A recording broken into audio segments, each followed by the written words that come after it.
Hello, I'm Tom Moore from the Bartitsu Lab, and in this little video I just wanted to discuss preemption and some of the thoughts and feelings I have around preemption as it's taught today. Now, a lot of arts have got very, very good since Jeff Thompson at doing the fence, doing the talking hands, and some people have, more Italian style talking hands, some people have more kind of static craft style talking hands, but whatever you do, many people have got quite good at the notion of the fence, maintaining boundaries, positional awareness, situational awareness, and so on. And you see a lot of people spend an awful lot of time practicing this stuff, and then they go to the final shot, or what they hope is the final shot. Now, one of the major worries or concerns I have with people that are practicing preemption is that a lot of people have the mistaken belief that one shot will do it, or that one shot will stagger enough for me to then come in and blast. Okay? So what I see a lot of is talking, and people will practice that on the pads. They'll do fake scenarios, blah, blah, blah, blah, and they'll hit, blah, blah, blah, blah, blah, blah, blah, hit. Or they'll go blah, blah, blah, blah, blah, hit, smash, smash, smash, smash, smash, smash, and they'll drive in. Pretty much ubiquitously, you'll find many people will go for option one, talky, smash, as part of their drills and as part of their pad work and even part of their live scenario-based stuff. Talky, smash. And many people will also do talky, smash, continue to smash. You'll notice that often in the second variant, there's nearly always a gap. There's always a gap, there's a heartbeat. And if we're looking at asymmetrical fighting, if I've cracked you with something, and if I even have a millisecond of gap between the first crack and then the blitz, I give this bloke an opportunity to fuck off, draw a weapon, or smash me right back in the chops. I give him room to breathe. And I think that one of the things that we often discount or don't factor in is double tapping. So, if you're looking at firearms, and he's a concerted bad guy, he's a bad motherfucker. This Bob is a bad motherfucker. And Bob being a bad motherfucker, pretty much anywhere I go in the world will tell me that if I want to stop that bad motherfucker, I put at least 2 in his chest. If not, 2 in his chest and 1 in his head. So, with a gun, with a proper fucking serious firearm, we say, tap that motherfucker twice, at least. Okay, so with one of the most powerful weapons we've got on this planet, blap blap. Okay. Why then, when we're teaching preemptive striking, do we focus on just the initial shot, the initial blap?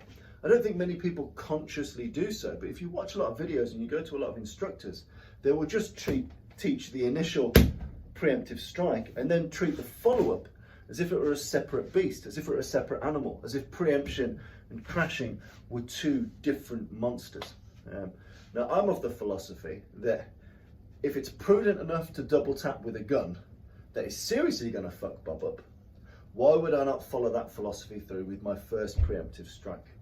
Because one of the things you might notice is that under duress, under fear, under confusion, under pain, under damage, under injury, the first thing you throw is often a bag of shit.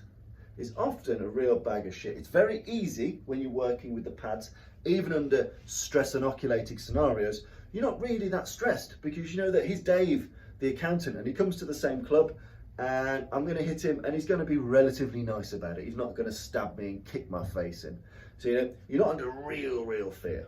When you're under real fear and when you're under real stress and duress, you landing that solid shot, even if it's a palm strike, you landing it properly to his jaw, you landing that hook to his jaw, you landing that finger in the eye, your targeting needs to be pretty fucking spot on if you want to deliver the right level of damage from your initial attack, from your preemptive strike. So what I always caution people in is make sure you're practicing the double tap with your preemption. So don't just get in the habit, every time you preempt, never preempt once. If I'm going to preemptively strike, everything is at least a double, if not a triple. And that's something I'm working more on in the curriculum that I'm going through, and also just part of my own experiment, my own training. If you get yourself really stressed, you get yourself fatigued, you get yourself battered, and you go for that preemptive, give yourself a bit of a test. Hang a 50p on a string. You know, that's bigger than the average eye. If you're stressed and you can't drive your finger into that 50p, in no way you're going to be able to do it in real life. You give yourself 2 pops at that 50p, you might just land it.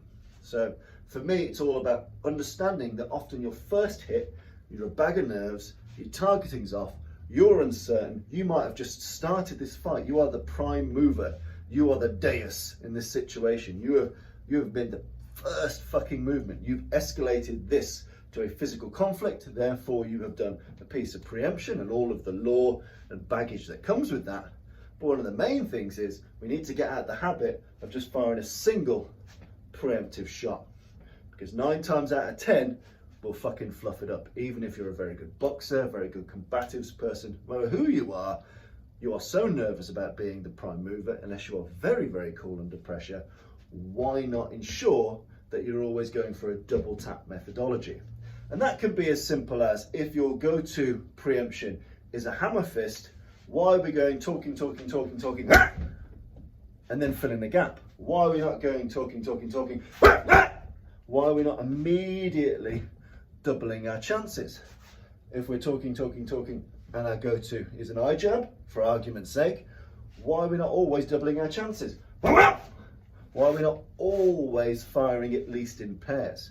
You know, if the 1-2 is the old reliable, why aren't we thinking of that when it comes to preemption? Why have we suddenly got very obsessed with almost a karate-esque methodology of, you know, iken hisatatsu, you know, 1 hit, 1 kill, wham! We've got very convinced that we can end it because we watch a lot of YouTube videos, or we've seen a lot of very cool, calm and collective bouncers do it on hapless drunks outside of our Wetherspoons. But in real asymmetric fighting, when you're really fucking bricking it, I'd really advise getting in the habit of everything in pairs. Everything gets on Noah's Ark in 2s. So whether we're doing a power slap, it's 2. Whether we're doing a hammer fist, it's 2. Whether we're doing a fucking right cross. Everything we do preemptively, and everything I'll be training preemptively going forward, will be thrown in couplets at least.